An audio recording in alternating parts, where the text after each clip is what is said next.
ठीक है ना। तो स्ट्रेट लाइन सबसे पहले हम लोग इसको डिफाइन करते हैं, ज्योमेट्रिकली नहीं, एल्जेब्रिकली डिफाइन करते हैं। देखो कोऑर्डिनेट ज्योमेट्री एक्चुअली है क्या? Coordinate geometry is the application of algebra in geometry, या उल्टा बोल सकते हो, application of geometry in algebra. मतलब ज्योमेट्री और एल्जेब्रा को मिक्स करके एक नई ब्रांच बनाई गई है जिसको हम लोग बोलते हैं coordinate geometry.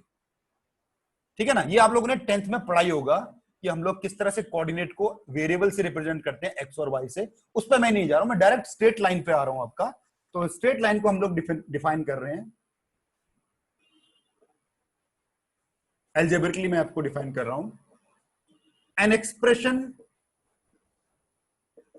Expression of the form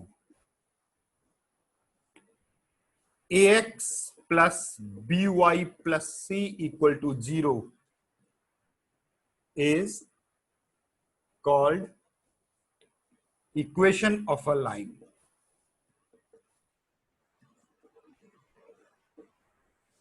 where a comma b comma c are real constants, ये कोई रियल नंबर्स होंगे। एंड ये लाइन बहुत इंपॉर्टेंट है, a and b are not simultaneously 0।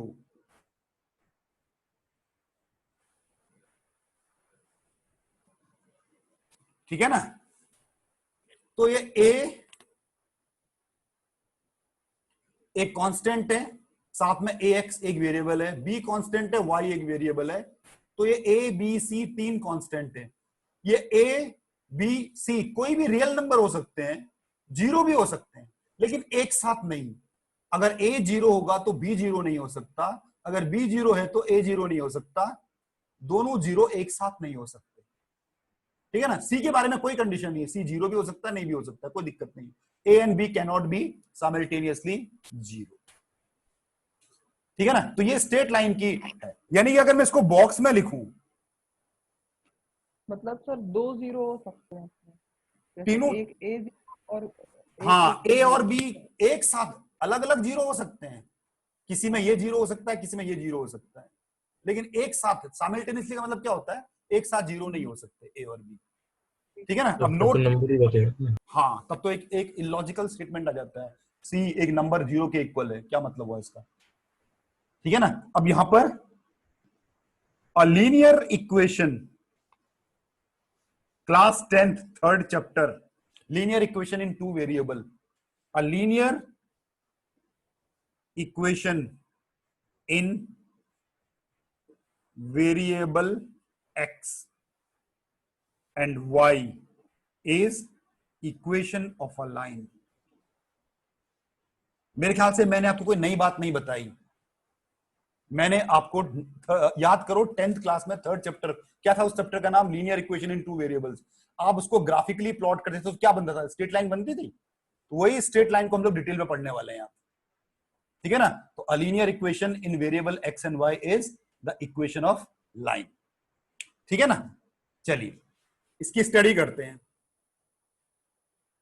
ax plus b y plus c equal to zero की study करते हैं। पहला केस, अगर a जीरो होगा तो क्या होगा। अगर मान लो सपोज करो किसी इक्वेशन में a जीरो है तो क्या होगा, तो a जीरो होगा तो ये ऐसा बन जाएगा y equal to minus c by b. इस बार भी ये लाइन बनेगी, इज अ लाइन। ठीक है ना। y equal to minus c by b is a line parallel to x axis. तो यानी कि अगर a जीरो हो जाएगा तो आपकी लाइन वन वेरिएबल वाली लाइन बन जाएगी और वो पैरेलल टू x एक्सिस होगी। अच्छा अगर b जीरो हो गया तो b जीरो होगा तो आपकी इक्वेशन बन जाएगी x equal parallel to to y axis. Minus c by a. हाँ ये हो जाएगी आपकी इज अ लाइन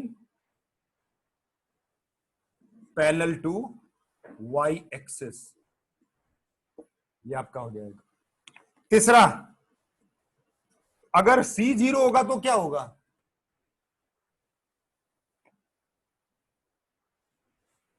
तो ax plus b y equal to 0 ऐसा बन जाएगा ये।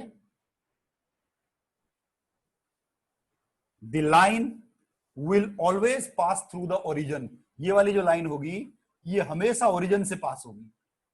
The line will always pass through origin. Two important terms related to a line, ठीक है ना। तो लाइन से रिलेटेड दो इंपॉर्टेंट टर्म्स आपने पढ़ने हैं। पहला होता है स्लोप ऑफ अ लाइन और दूसरा होता है इंटरसेप्ट ऑफ लाइन।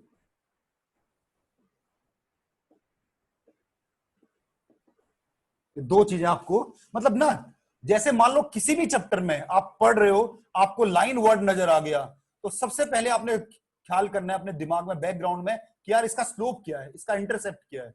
मतलब लाइन की पहचान है उसकी स्लोप, लाइन की पहचान है उसका इंटरसेप्ट, ये दोनों उसकी पहचान है हर लाइन की। हर लाइन अपने साथ ये दो स्टेटमेंट कैरी करता है, ठीक है ना, ये दो टर्म्स को कैरी करता है। तो पहले मैं डिफाइन करूंगा स्लोप ऑफ अ लाइन।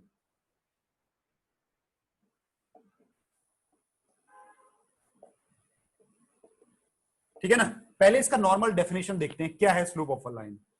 ठीक है ना, if a line makes an angle theta with positive direction of x-axis, then tan of theta is called the slope of the line. Definition समझ में आ गई आपको? ठीक है ना। अब मैं इसको, ये देखो, जैसे आपने बनाया, ये एक्स एक्सिस है आपकी, ये वाई एक्सिस है, ये आपका, ठीक है ना। ये सपोज करो आपने एक लाइन बनाई है, तो एक्स एक्सिस को इसने इस पॉइंट पे काटा, इस ए पॉइंट पे मान लो इसने एक्स एक्सिस को काटा। यहां पर कितने एंगल बन, एक्स एक्सिस के साथ कितने एंगल बन रहे हैं? यहां पर एक्स एक्सिस के साथ एक एंगल और ये एक एंगल, ये बन रहा है, दोनों इक्वल होंगे, वर्टिकली ऑपोजिट एंगल, और एक एंगल ये और एक एंगल, चार एंगल बन रहे हैं। इनमें से मुझे सिर्फ वो वाला एंगल को देखो जो positive side of x axis में बन रहा है। यहां से आप अगर स्टार्ट करोगे तो ये एक्स एक्सिस की पॉजिटिव साइड का मतलब होता है इंक्रीजिंग एक्स एक्सिस। यहां से अगर आप बाएं तरफ को जाओगे तो एक्स एक्सिस डिक्रीज कर रही है ना, निगेटिव में वैल्यूज है ना, और इसके आगे एक्स एक्सिस इंक्रीज कर रही है ना, -2 -1 0 फिर 1 2 इंक्रीज। तो पॉजिटिव मतलब इंक्रीजिंग एक्स एक्सिस।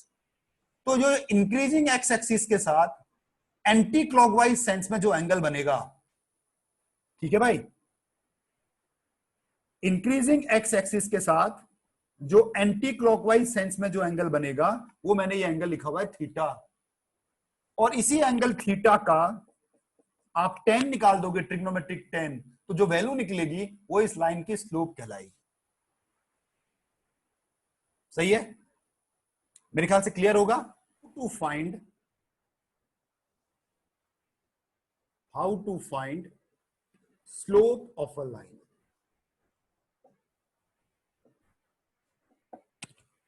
ठीक है ना, तीन method,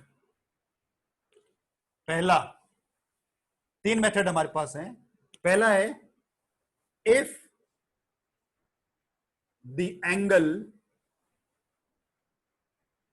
made by the line with positive x-axis is given, ठीक है ना, then tan of that angle उस एंगल को हम थीटा मान लेते हैं। tan of that angle is slope of, ये तो डेफिनेशन ही हो गई और स्लोप निकालने का तरीका भी हो गया, ठीक है कि नहीं। दूसरा method, if 2 points are given on a line,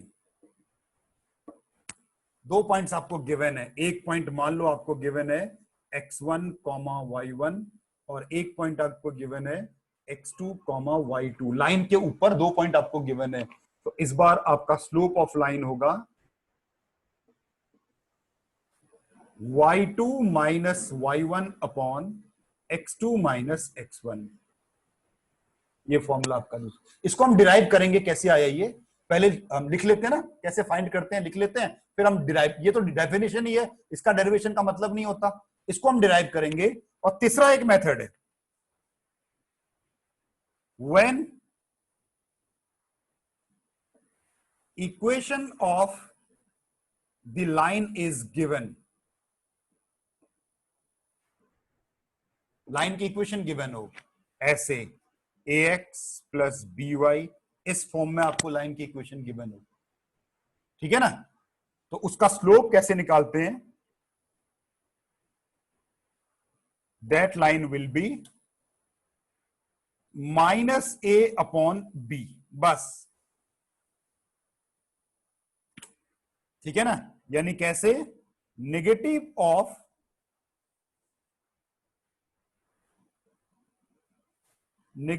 of coefficient of x के कोफिशिएंट को आप न्यूमरेटर में रख दो और y के कोफिशिएंट को आप डिनोमिनेटर में रख दो,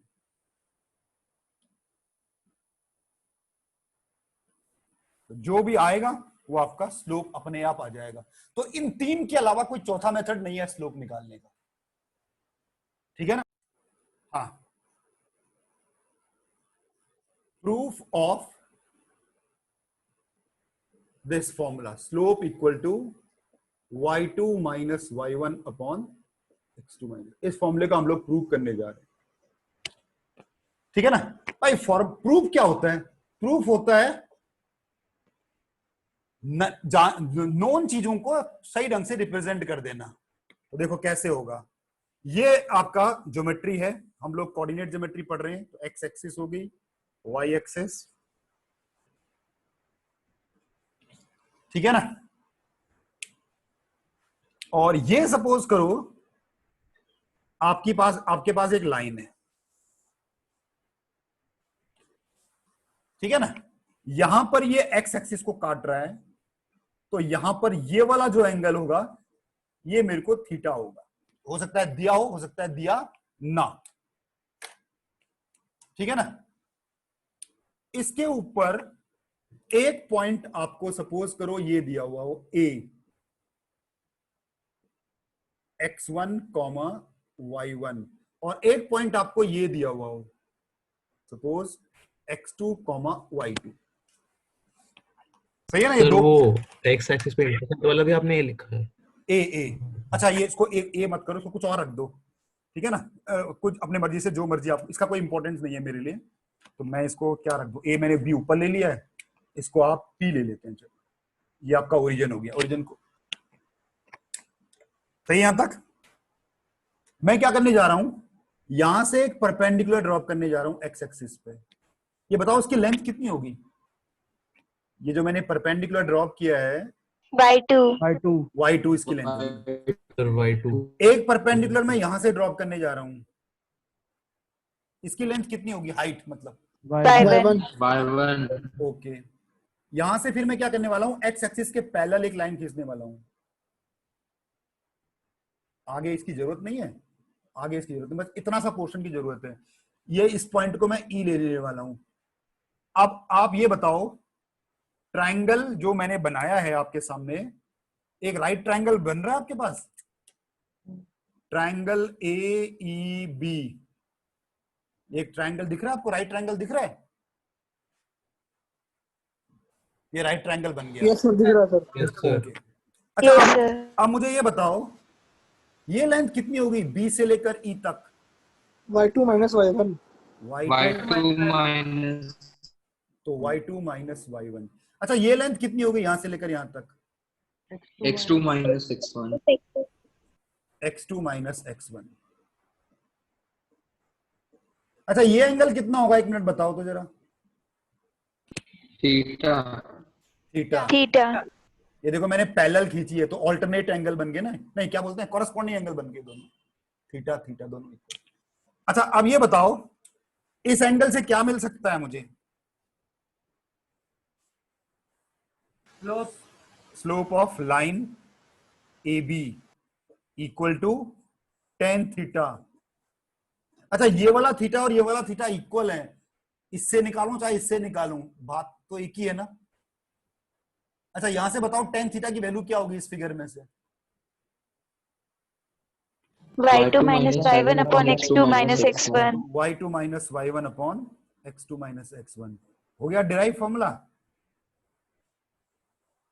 देखो तो ट्रिग्नोमेट्री और ज्योमेट्री को मिला के कोऑर्डिनेट का फॉर्मूला बन गया। देखो यानी कि tan theta can be calculated by using y2 minus y1 upon x2 minus x1। यही भी आपको स्लोप देगा। हमारे लिए इंपॉर्टेंट है हम लोग एप्लीकेशन ऑफ स्लोप,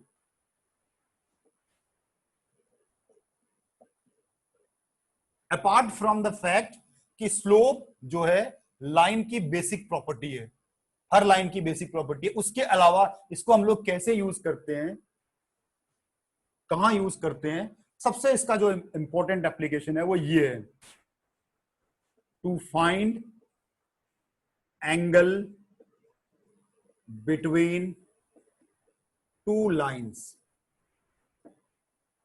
दो लाइंस के बीच में एंगल निकालने के लिए ये फॉर्मूला आपके काम आएगा, ठीक है ना।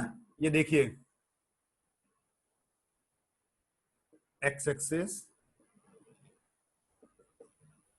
साथ साथ बना लो, ठीक है ना। एक लाइन मैंने बनाई लाल कलर से,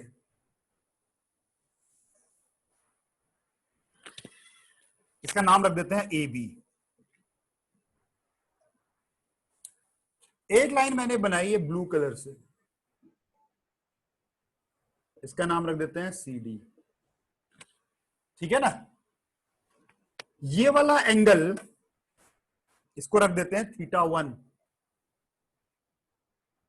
ये लाल वाली लाइन का स्लोप देगा। ये वाला जो एंगल है